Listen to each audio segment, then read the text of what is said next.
Next guests from the two-headed Russian-Israeli startup panel. We are welcoming Alexander Turkot, the Executive Director of IT Cluster, Skolkovo Foundation. We are welcoming Daniel Gimpel, the Managing Director of Tamir Fishman Fund in Russia.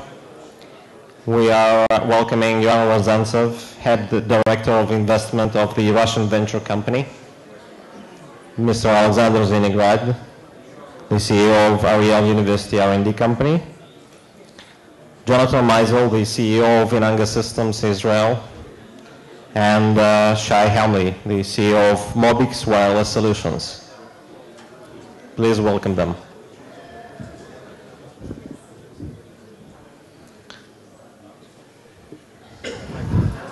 Are we ready?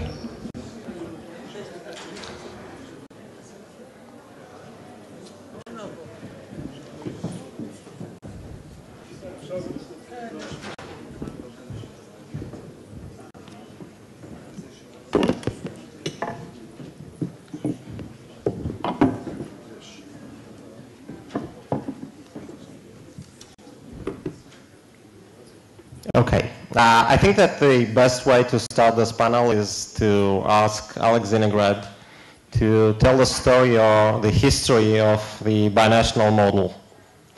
Do you want to start? Would you like me to tell a story or history? I prefer a story because we are approaching the dinner time. Let's talk about a story that is going to become a history.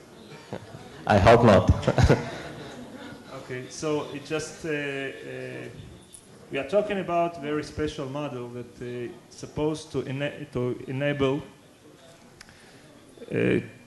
building of binational startup companies, but we didn't start from the model, and it's not a theoretical model. We have started from actual needs of our specific startup companies. We just had 2 startup companies that were interested to penetrate Russian markets, to find Russian partners, and also to try to raise funds in Russia. And we were going to Russia and thinking about a special model that will let a Israeli startup company to do all the things in Russian market. Another story, it's actually 2 stories, Vitaly. Another story, it's a story of Russian startup companies that are interested to go and to penetrate Western markets, to go to North America, and to also to try to do business development globally, to raise funds globally. And we think that we did succeed to build a company, a model. When Israeli startup company establishes a subsidiary in Russia, and then these 2 companies actually build a kind of, let's call it maybe micro consortium or binational startup company, and then this binational company is able to do business development globally, to raise funds in both countries, to find partners in both countries, and to penetrate both Russian market and markets that are related to Russia, and also to work on Western markets. The same for Russian startup companies that can go and develop themselves, raise funds, find partners in Israel, in North America, by establishing an Israeli subsidiary. So that's a story, actually. That's an interesting one. Okay. I would like to ask Alex Turkot, do you think it's really necessary to establish subsidiaries in Russia, or for Russian companies to establish subsidiaries in the Western world? Because, right now we are working in a global world, and Israeli companies can sell directly or raise money directly. What do you think about it? Well, a couple of things. First of all, I don't like the definition of subsidiary, which means by itself kind of hierarchical structure. There is one mother company, another one is subsidiary company. I don't like this definition. I like the definition of partners. okay, the partner company. And after all, let's say beneficial owners or shareholders is not an issue. A partnership is an issue. Speaking about Russian legal entity, as well as, by the way, Israeli legal entity, the regulations, we all know that chief scientists' restrictions or regulations are quite well established here, like what, last 20 years or 15 years. And you guys, Israeli companies, if they want to use the benefits and support of the structure, they have to play by rules. Same, more or less, relevant about our Skolkovo Foundation. If, not to tell a long story what Skolkovo is about and how Skolkovo is working, you can count it as more or less the same symmetrical structure as a chief scientist structure. The main idea is to support both financially and legally and with tax benefits, startups and high-tech entrepreneurships as a whole. So the idea, and of course the subject of these benefits and subject of this taxation and grants benefits, of course, should and must be Russian entity. And we also have quite a serious restriction of exporting funds, of exporting money. So the model which Alexander just spoke about, just to make it clear, there should be two partner companies working together on the same product. As you mentioned, Vitaly, the world today is global, and there is no, necessity to sit down in the same office space and, and share the same computers or any other things. Things may be done on remote, and this is why we say this is a question of project management, of correct project management, when we share same product development process between two companies. And these two companies are supposed to be partners also on an intellectual property basis, which means Russian company and Israeli company, in this specific case, should be co-owners of intellectual property. Have I answered the question? Yeah, but I would like actually to ask Daniel if you share Alex's opinion as a representative of Tamir Fishman Fund, which cooperates with the Russian venture company and is involved in establishment binational companies from Israel and Russia. Do you agree with Alex that it's absolutely necessary to establish an entity which is composed from two partners, from Israel, the Israeli company, and the Russian company? So what I would actually say is that it's a matter of opportunity. If the opportunity makes sense in what can be leveraged in Russia, then certainly specific deals and how they can be structured in specific industries, that there are advantages that can be brought from Israel and leveraged in Russia, then as an investor looking to make a profit, looking to make a successful investment, it's not a matter of principle, is it right or wrong, it's a matter of whether or not it makes sense, if it has value. And we've engaged in a number of projects where we found great added value in Russia, from great depth of knowledge in engineers that have been able to collaborate in development, in technology, and companies that are based in Israel, and also in physical materials, in raw materials and manufacturing, which also Russia has a great history and great resources. It happens to be that my fund is financed 50% by a Russian initiative, the RVC. It's a fund of funds modeled like the Yozma program. So having them finance 50% of our fund also provides for us a great deal of government resources and relationships and contacts that we can also leverage in industry and in high-tech and in credibility. So again, depending on the type of company, the type of industry, the type of technology, we have not seen yet specific internet opportunities where we've seen a great advantage to developing an internet business model by opening a subsidiary in Russia. But in core technology development and in collaboration with management in Israel and in leveraging in Russia, we found great value. I understand. I know that you're working in Russia for about 3 years for now, that's right? Right, we are actively since the beginning of the process, 4 years, but it was a period of time of establishing the fund, raising the investors. But the last 2.5 years, we've been actively investing. We've deployed $15 million. We've done 3 investments. 2 of them are Israeli companies, actually, that have developed operations in Russia. So we're actually doing this. It's not something of theoretical discussion. One of the companies has established already a facility in Vladimir. Another of our companies here, the CEO in Israel, Shai Hemley, is representing the company Mobix Wireless Solutions. They're actually working in collaboration with a company in Zelenograd in developing a new ASIC. So we're very active. Okay, thank you, Daniel. I have a further question for Mr. Yan Rozantsev from the Russian venture company.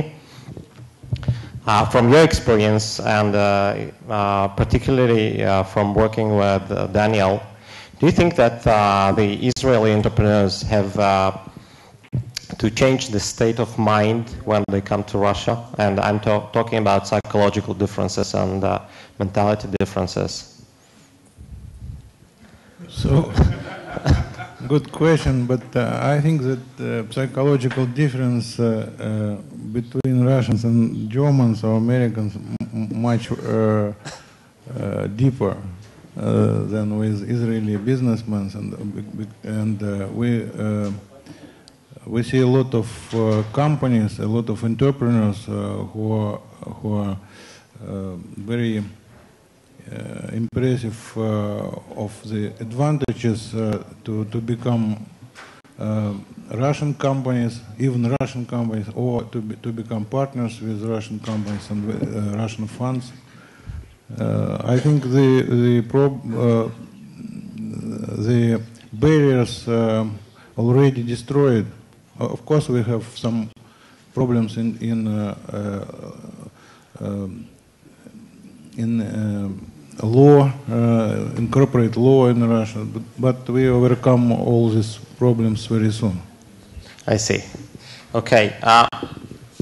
Do you think that, I understand that this process of foreign companies raising money in Russia has also the alternative of Russian companies who want to expose themselves to the global market. They try to raise money in the Western world. Do you think it's a good alternative for Russian companies that are funded by RVC to go and look for further funding in the Western world? Yes, sure.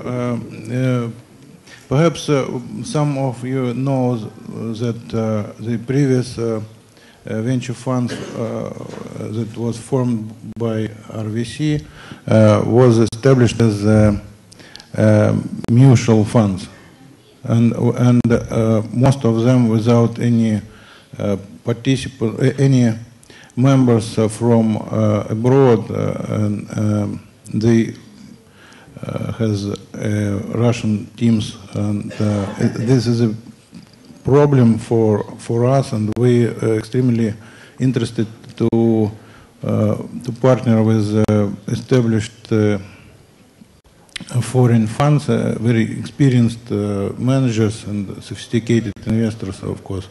And we think that the most effective way is to look for the best deals in Russia and in Israel and in other countries, and to structure deals and mutual understanding, mutual benefit. Okay, thank you, Jan. Jonathan Meisel, the CEO of Inango. I know that your company is currently in the process of applying for a Skolkovo resident status. And I know that the company was working and sailing in Russia before. Do you think it was a right decision, and what can you say about the process? Okay. The decision, absolutely, I think is the right decision for us. As Vitaly said, Inango already had a Russian partner, that was established originally for marketing purposes, not just as a cheap engineering office or something like that. And we're actually looking at introducing new products which will require a lot of development. We want to do a lot of that with our Russian group as well. So the advantages that we see in Skolkovo, saying it as someone who's just hopefully on the brink of being accepted as a Skolkovo company, are really threefold. First of all, obviously they will provide at least partial funding for the development that we want to do in Russia, and that takes off a lot of the risk from us. Secondly, there are also certain benefits, tax benefits and so on, that will reduce the cost of running the Russian operation for us, which is also important. The third thing that we also find is that we're already starting to see that it gives us a status within Russia that enables us more easily to speak with large Russian companies.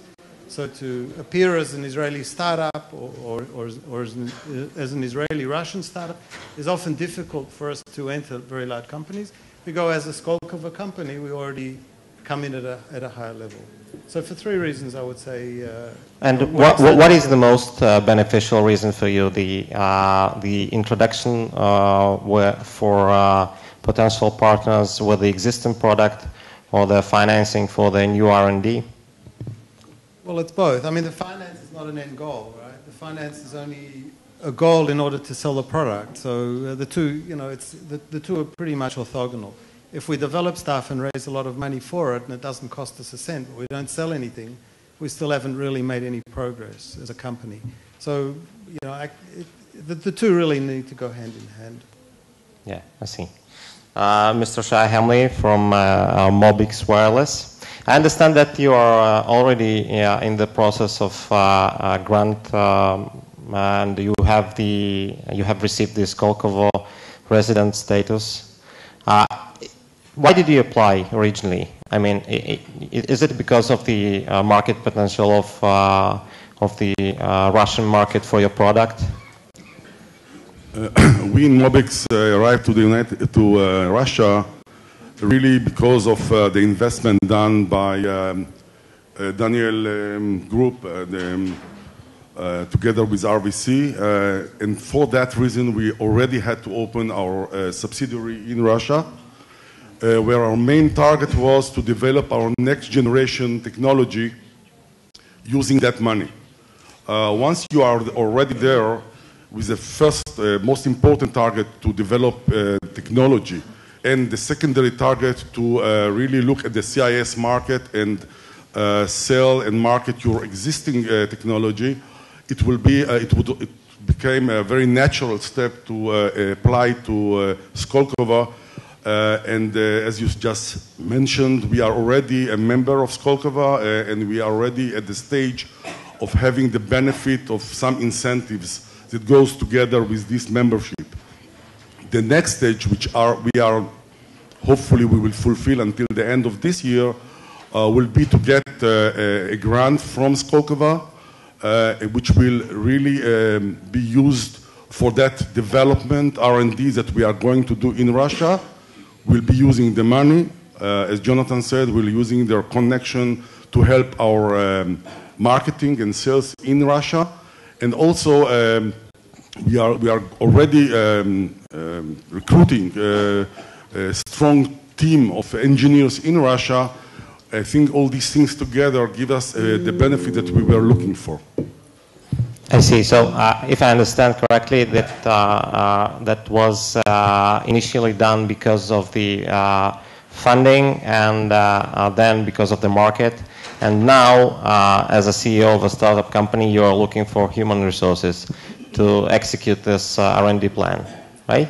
Exactly. The new phase of development is done in our Russian partnership company, not subsidiary, but partner company in Russia, Mobix Chip. And we see the benefits of good engineers that we are going to use locally, together with the funding that we already got from the initial investment, which will be now complemented by the grant from Skolkovo. I see. I know that Jonathan has a vast experience in running a binational team of R&D developers. both in Israel and in Russia. Can you share your experience? What are the pros and cons? Pros and cons, I don't know. I've had 2 companies in the past with American subsidiaries, actually, outside Boston.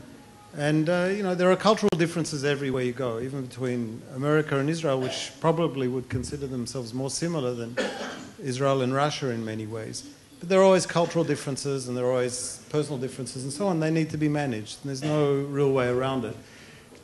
In Ango, we've got a lot of ex-Russians that work in our facility here in Israel. That helps to a large degree, but we also have strong partnerships in Russia with people that we've known for a long time. And I think really without that, it's very difficult to get a company going in any foreign country.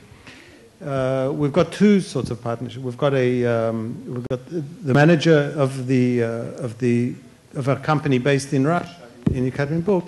It's a long-time business colleague of ours that we've become quite friendly. It's gone off.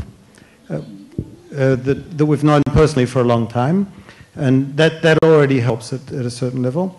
The other type of partnership that we have is in the process of setting up the application through Skolkovo and through Vitaly and Alex's offices. We're put in touch with the Urfu University in Yekaterinburg that also serve as a partner for us, and that provides us also a degree of support in getting the local operations going. But any binational venture has its challenges, no matter which countries. I mean, Okay. Churchill said, the English and the Americans are 2 people separated by the same language. When the language is different, the differences are going to be more. Well, the Americans say that our partners, they are always in the same bed, but they dream differently. So I hope that these international partners, they dream about the same. We'll take a short break for questions, if you have one. Somebody, yeah, and if you can ask your questions in any language. Okay. Just introduce yourself and use a mic. You have microphone, 2 microphones in it.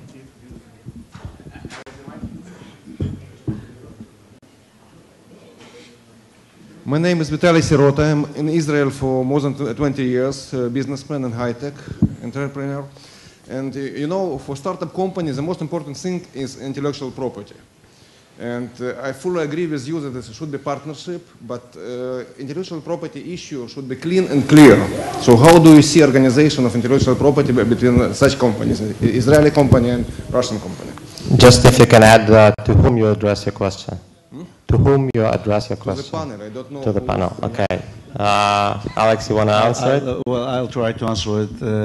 I can't answer for everybody. I mean, for the whole country, for Russian Federation, I can answer for Skolkovo. Skolkovo considers intellectual property issues one of most important issues, and we all know that there is a problem of intellectual property protection under current regulations. But we are working very hard, and we are creating right now within Skolkovo, within a couple of years, probably within next year, there will be created even special court for intellectual property.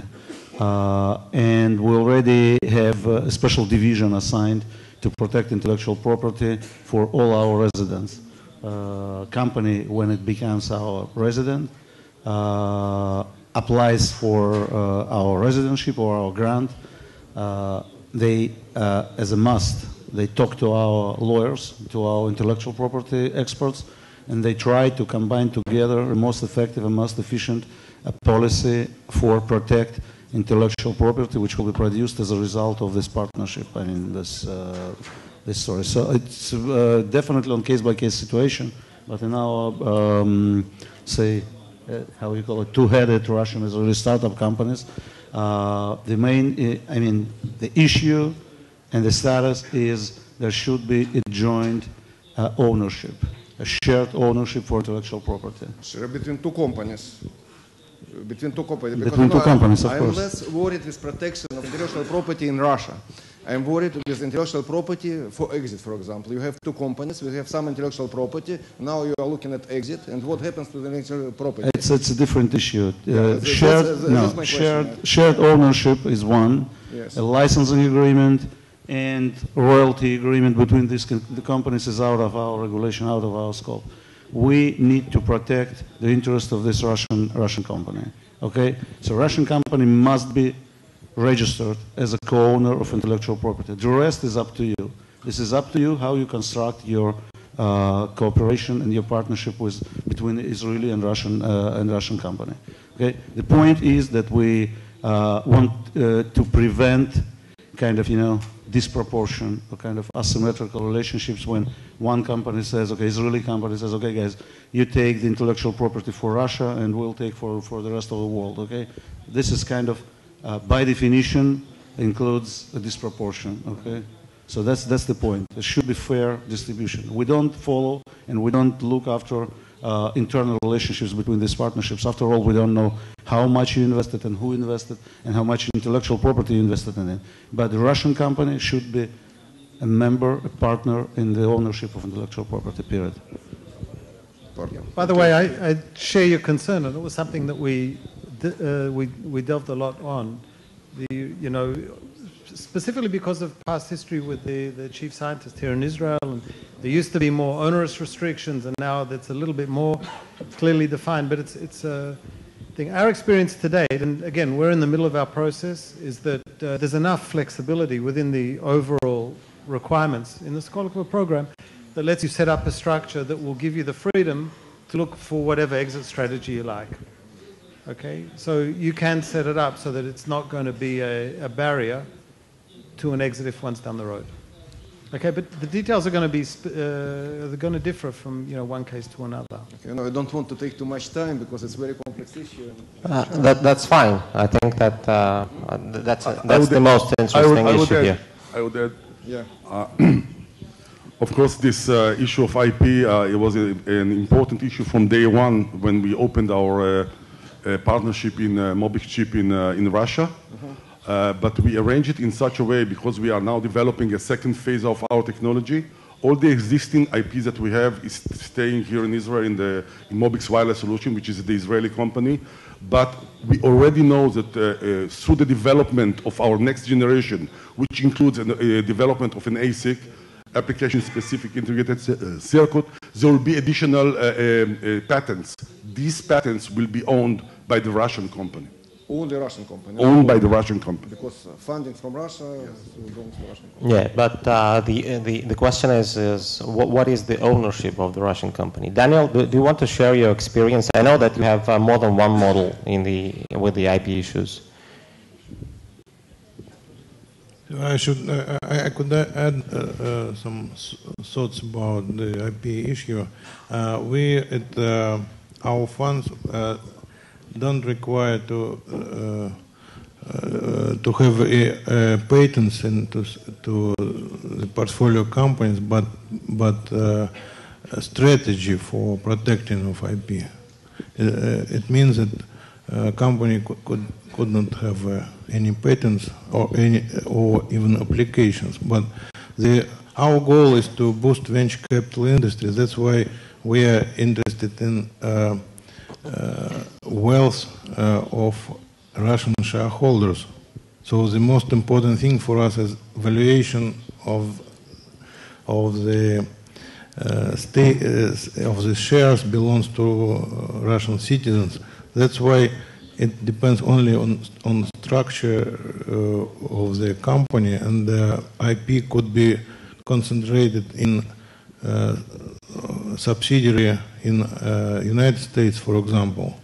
And the Russian company, of course, could apply for patents, but for exit and for valuation, much more better to have special vehicles abroad, and at the exit event you could swap shares and prepare for next investor or buyer of the company. What I would just add is that it's really been on a deal-to-deal basis. We've done 2 deals in a type of requirement of taking into account intellectual property and patents that are existing already held by an Israeli company, where there would also be further development in a Russian company. So, with an investor from a perspective of building the greatest value possible in the company, it's looking further down the future where the potential can be realized for the company, in what form of an exit, of an acquisition, of a potential listing of a company. And then the intellectual property issues become very critical. And with our two portfolio companies, we've essentially utilized two different models where the existing IP estate in Israel, the future developed IP in Russia will be owned by the Russian subsidiary with shareholders in the Russian subsidiary. But in specific exit scenarios, again, if the mother company or the Israeli company is acquired, it will become a fully owner, 100% of the subsidiary, and the IP that is owned by the Russian company will be owned by the Israeli company. And the acquirer will essentially have the full portfolio of IP. In a different investment that we've done, it's been a company that's licensed IP, licensed it out to some very large established fabs in Asia, Taiwan, through Samsung, and they've sold IP licenses, and their desire was actually to apply the development of the manufacturing and utilization of their IP. So it's a different type of IP portfolio of intellectual property development because it's not within the lab, it's actually, scaling up manufacturing. So there'll be new registered patents. Again, though, with a scenario that the IP that's developed in Russia can be structured where if there's an acquisition, a foreign entity, European, US, Asian, which might not be comfortable or certain about acquiring directly a Russian entity, has the ability to acquire the full IP portfolio through the Israeli company or directly the Russian company. So again, what I would just say with what Jan was elaborating on, there's no requirements. It's finding how to maximize the value of the investment. So based on, applied experience and knowledge, understanding the market interests, we try to structure the best deal possible. And would such structure work for Skolkovo, for example? That's exactly what I just wanted to ask. Couple of words to have. The point is that there's a lot of confusion, even in Russia, not speaking about foreign countries, the difference between our so-called development institutions. As you know, there is Russian venture company, Rosnano, now Skolkovo, and a couple more funds serving more or less the same role. Skolkovo, extremely important on this, Skolkovo is a non-profit organization. We don't invest, we give grants and other benefits. So the only way for us to control that money which we invest, produce something, or for Russia, is somehow to control the intellectual property produced. Otherwise it will be just, waste of money. I mean, the intellectual property will be gone soon. So, but we work with early stage companies and startups. This is at least our focus and our mandate is about.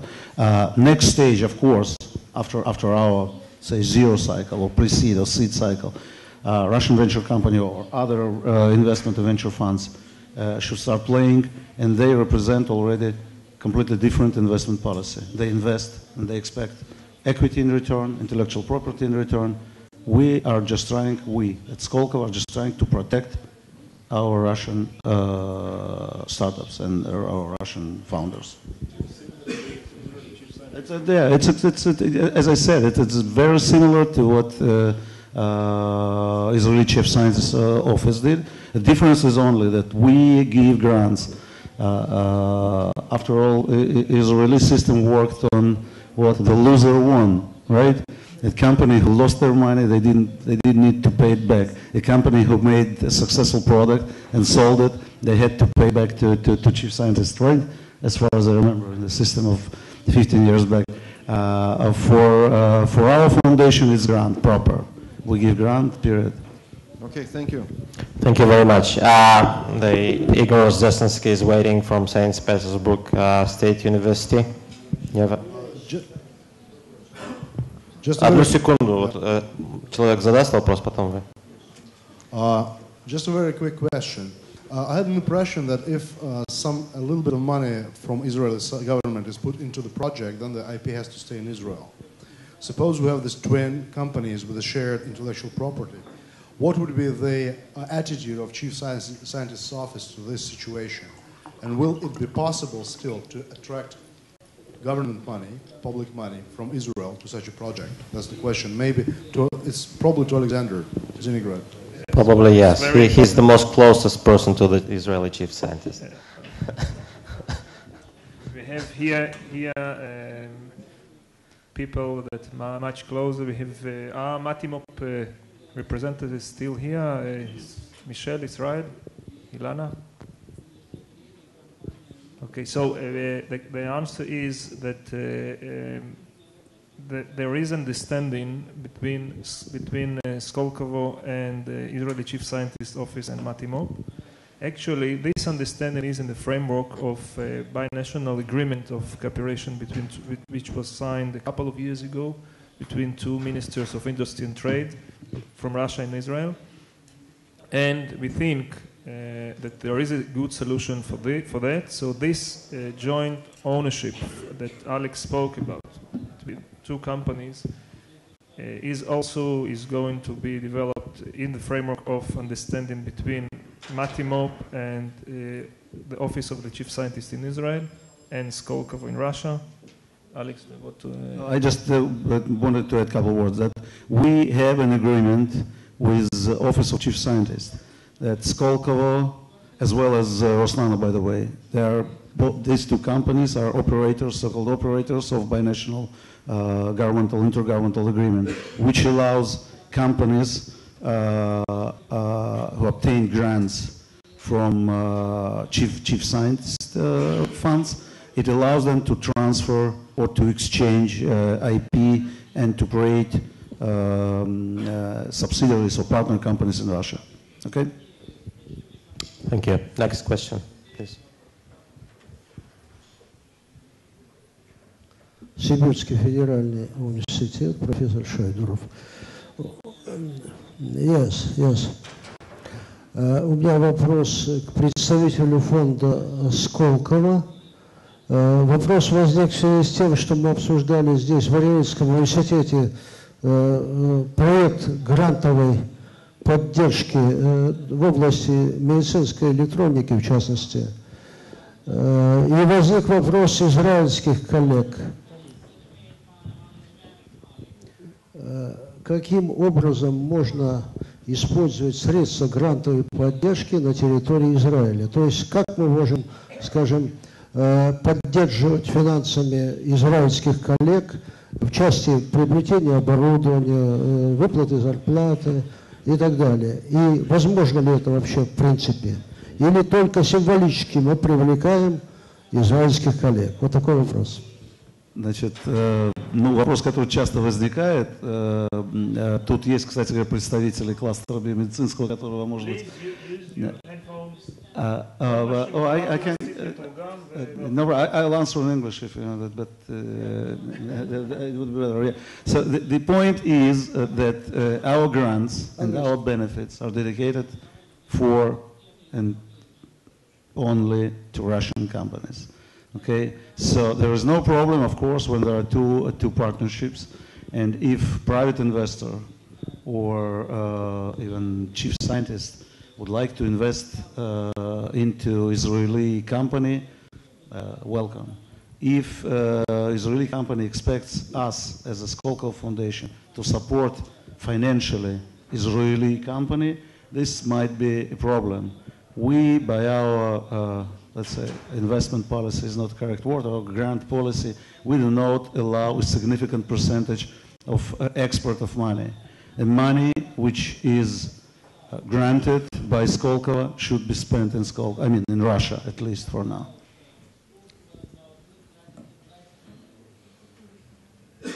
Вам ответили на ваш вопрос? Но речь идет не о привлечении какой-то израильской компании, а о привлечении отдельных специалистов, ну, группы там 1, 2, 3 человека, которые... If we are speaking about experts, consultants, member of the board, specific, I don't know, mentors, anything, of course it is possible. I mean, you can invite Israeli experts or Israeli people to join your company, even to pay salary, no problem. But to subsidize Israeli legal entity would be a problem.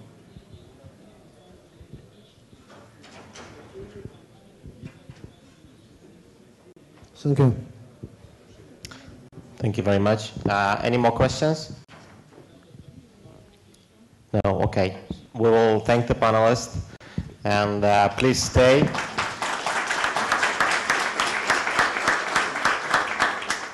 The next panel will be in Russian, so probably it will be easier for part of you, and the other part of you will use the headphones